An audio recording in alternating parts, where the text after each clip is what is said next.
Parlementaires, officiers de la police et de la gendarmerie, autorités préfectorales, têtes couronnées et organisations de la société civile. C'est désormais pour une synergie d'action que ces acteurs des forces de sécurité publique et privée et de la défense nationale se réunissent pour une troisième fois consécutive. Cette année, il s'agira pour eux de trouver une stratégie adéquate de riposte contre la menace sécuritaire. Les échanges s'articulent autour du thème « Le renseignement territorial et la prévention de l'extrémisme violent ».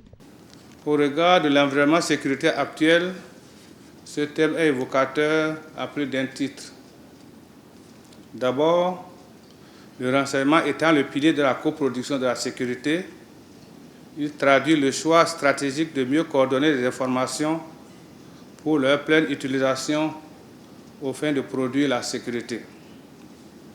Ensuite et surtout, il met en exergue le rôle très déterminant des populations dans la prévention de l'insécurité en général et de l'extrémisme violent en particulier.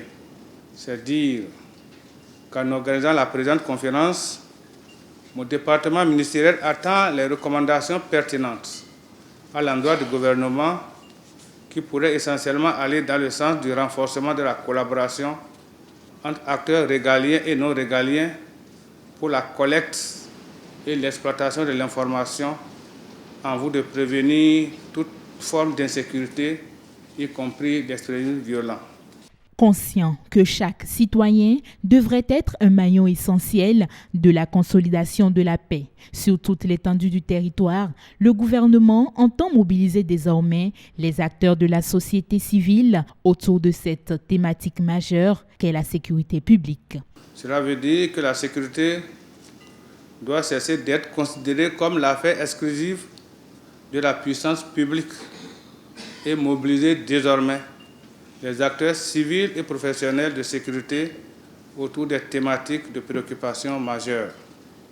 Nos concitoyens doivent désormais être éduqués, formés et préparés sur l'obligation qu'ils ont de signaler confidentiellement toute personne ou tout fait suspect pouvant être source d'insécurité.